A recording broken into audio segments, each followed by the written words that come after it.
Welcome to IDLM Presents Honest Conversations on End of Life. Here we open the door to compassionate, open dialogue about life's final journey. Join us as we explore insights from professionals, caregivers, and those directly touched by end of life experiences. Together, we aim to demystify, inform, and support each other through stories, knowledge, and understanding that every conversation brings us closer to honoring life in all its stages. This month, we are celebrating National Hospice Month. We're thrilled to kick things off by spotlighting one of our valued partnerships. Today's guest is Lee Ellison, Director of Marketing and the Director of Karen Ann Quinlan Care Concepts, End of Life Doula Navigator program. Throughout the month, we will also be sharing insights about the Karen Ann Quinlan Home for Hospice, their dedicated palliative care team, and the Joseph T. Quinlan Bereavement Center. Join us as we explore the impactful work happening in these essential areas of care. So with November being National Hospice Month, we thought it would be a great idea to kick off our new podcast with Lee here from Karen Ann Quinlan Hospice. And so, Lee, welcome. Thank you for joining us today. And thank you for having me. Awesome. Well, could you tell us a little bit about Karen Ann's story and the events that led to her becoming a symbol in the Rights to Die movement? Sure. Karen Ann Quinlan, in 1975, it was that phone call that no parent ever wants to get in the middle of the night. Joseph and Julia Quinlan, the family, they lived in Landing in the Lake Apacon, got a call in the middle of the night that their daughter was in a coma, so they rushed to the hospital. And when they got there, basically there was nothing they didn't understand why she went into a coma. It was a combination of, being out with her friends, dieting, that made her slip into a coma. When her friends found her in a coma, they did do CPR on her. They were unable to revive her. They got to the hospital and they called her parents. So that's what led up to Karen being in that condition. And what transpired after that was, because there was no law about the right to die or the right to live, her parents were unable to take Karen off life support or keep her on life support because Karen was an adult. She was an adult. There were no advance directives. So her wishes couldn't be acknowledged because there was no method to do that. So her parents had to go to court to actually fight to get guardianship of Karen, to say, hey, this is what she would want in the case that she couldn't speak for herself. So it was an ongoing legal battle that ensued, and it was called, basically in the case of Karen Ann Quinlan. So that case brought worldwide attention to a family that was a very private family. All of a sudden they were thrust in the center, the spotlight, all the while they were grieving or trying to cope with the fact that their daughter was in a coma, but the family had the strength to, fight for what they knew would be right and what their daughter would want. And that eventually led to the right to die, and the legislature that said that advance directives, the personal wishes of an individual to have what their wishes or choices and what extraordinary means were to keep someone alive if there's no longer hope of recovery, to allow people to be able to die with dignity. So that's, basically what the case happened and how it ensued. Well, and I often wonder if, unfortunately from a tragic situation, would we be here today where we are with advanced directives? Right. I really feel like it paved a way through all this time. And it's an important story, and it's an important aspect, I think, too, to remind us that even when our kids are 18, going off to college or going to live their lives, moving out, and these types of things, that we do get those advance directives done. Right.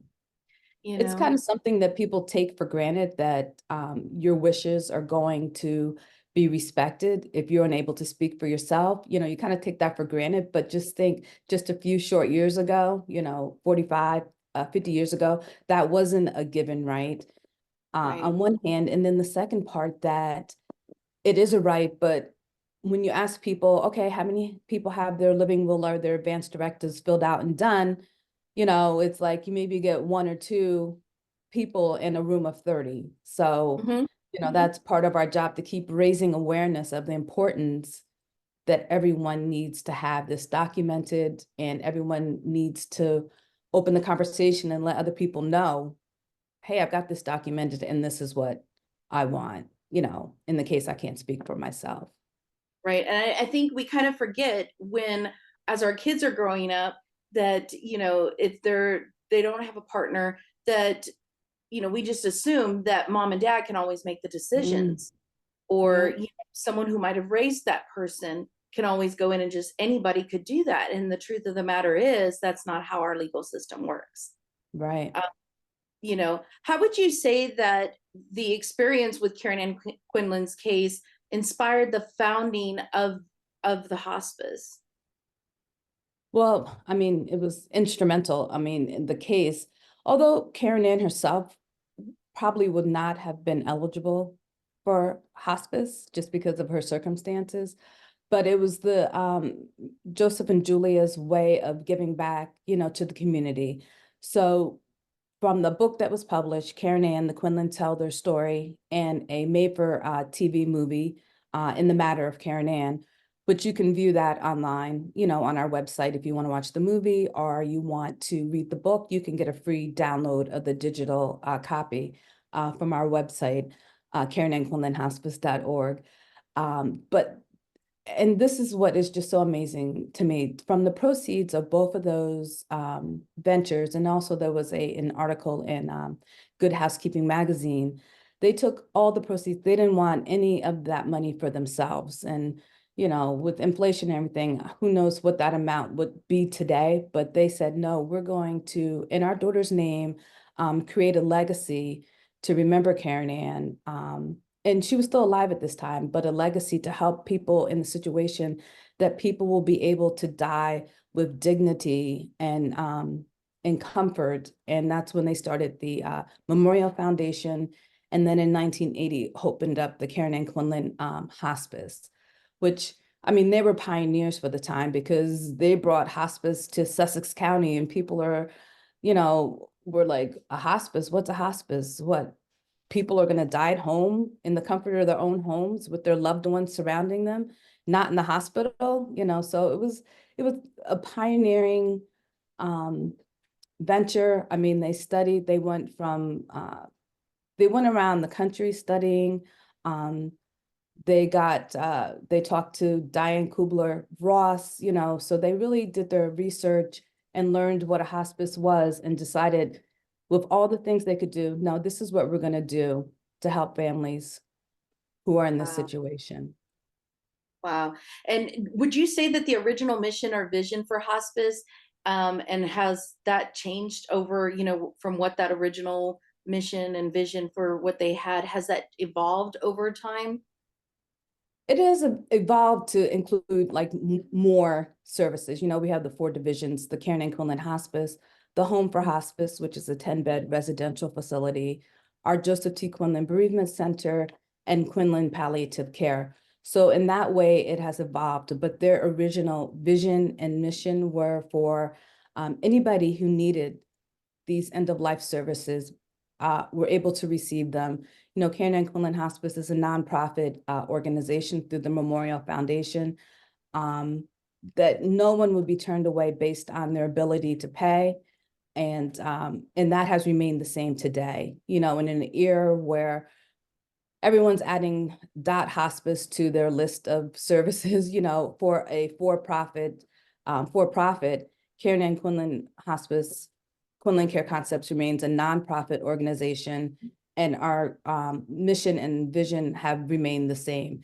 And I just got to say, that's one of the great things about working with Julia Quinlan. I mean, not many people, Julia's 97 now, and she's still involved in our organization, but it's just amazing to work with someone and get to know someone on a personal level who had the vision, who had the original vision of what she wanted it to be, and is still involved today, and the vision is still the same, so Yeah, it's that's amazing. it is. It really, really is. And, to even think about that years ago, as hospices were coming and up and coming, that they were more majority fast was nonprofit. And here y'all have remained nonprofit as those numbers have changed. Now it's more for profit than it is nonprofit. And so that y'all were able to maintain and stay and continue to be nonprofit is amazing. It really, really is amazing. In what ways do you see Karen Ann Quinlan Hospice advocating for patients and families facing difficult end-of-life decisions?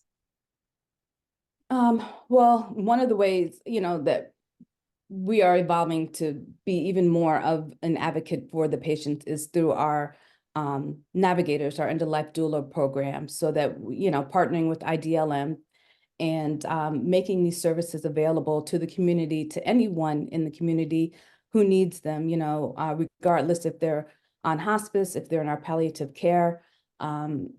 Everyone needs a doula, so being an advocate for patients that way are one of the ways that we are, expanding into the future and making sure that everyone has the services and the care that they deserve. Absolutely, absolutely. And I know you mentioned it a little bit earlier, but I would like to touch on them about the services that the kinds of services that Karen Ann Quinlan Hospice and the care concepts offer. You mentioned about the home and the bereavement center, and I feel like those also are ways that it continues to honor her legacy for Karen Ann Quinlan. And we'll be discussing this month, each week we'll be releasing a new episode to go into a little bit more details about each of those areas: palliative, the home for hospice, the bereavement, and yes, we will also be sharing about the Navigator program that y'all are got started this year in partnership with IDLM, and so we're super, super excited about that. Have you seen that, or has hospice become a resource, excuse me, for both local community and border hospice care movement around? Are you seeing some type of movement that is happening, maybe setting the stage for and examples for other hospices? What would be your take on that? Yeah, I do see a movement, like more well, a movement to actually normalize the conversation about death and dying, that hospice plays a role in that. The navigators play a role in that with our doulas and end-of-life training.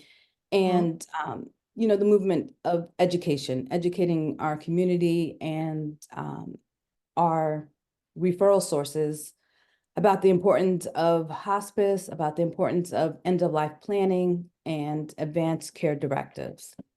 Absolutely. If we can get more people to do advanced directives, I think this is exactly where Mr. and Mrs. Quinlan, I think, would be very, very pleased and happy about if we can even push that movement a little further along than where it has been, and reminding people that this is something so important to do. And I think it's amazing. It's amazing, and I know y'all do some amazing work, as I've gotten to visit quite often this year. And what would you say? What are your hopes for the future for hospice care, and how can listeners get involved and support the work being done at Karen Ann Quinlan? My hopes for the future of hospice care is that people stop being afraid of it. And part of that is through education, in the community. I mean, we recently held our first death over dinner, and to continue those conversations where we can normalize the conversation about death and dying is the future of hospice. So many people in our area, and I'm sure, across the country, hospice is used in a crisis. A person has been to the hospital, 5 times. On the 5th time, finally, the conversation is had that, maybe it's time for you to consider hospice. And even then, people are unsure if they should, be on hospice or even palliative care. So my hope for hospice is that people fully realize the importance of sooner is better with hospice. The sooner you get on, not only the better for you and stabilizing your condition and keeping you out of that cycle of going back and forth to the hospital, but also your family, so they can get some of the services that are offered from the interdisciplinary team, such as, anticipatory grief, or a chaplain or a social worker trying to help you figure things out. It's just such a benefit to the family, and the resources are just, I know I'm passionate, but I just feel it's something that everyone deserves. Everyone deserves those benefits. What's happening now is people are electing hospice too late in the cycle, and by the time we get everything set up and the comfort package ordered and the bed set up and the appointments set up, and the people may get home from the hospital, they're on hospice for 9 days and then they die. And that's a disservice to both the patient and to the family, because there's so much more that we can do to make the quality of the time that people have left versus the quantity of time they have left.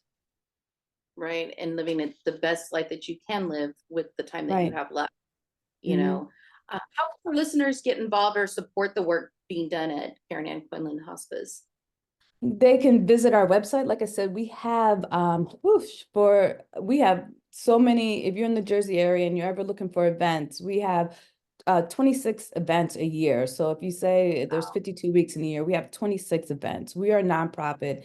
We rely heavily on our community to support us with donations and attending our events.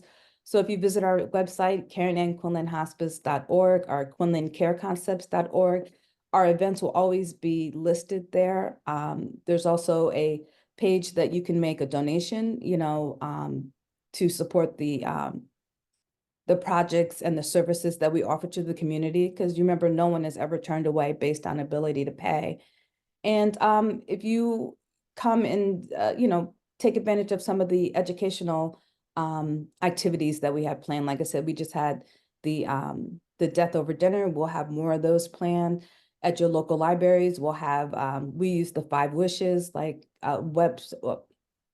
workshops and seminars on how to use the 5 wishes. And, just helping us is helping by spreading the word about hospice, about palliative care, and about the importance, I keep saying this, about normalizing the conversation about death and dying. It's, in the end,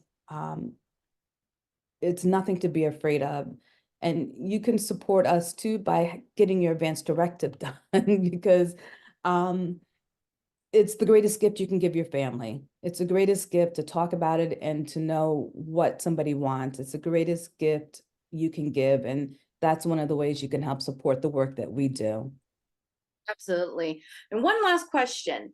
If Karen could see the impact her story has had, what do you think she would feel most proud of today? I think she would be so proud of her family for staying the course.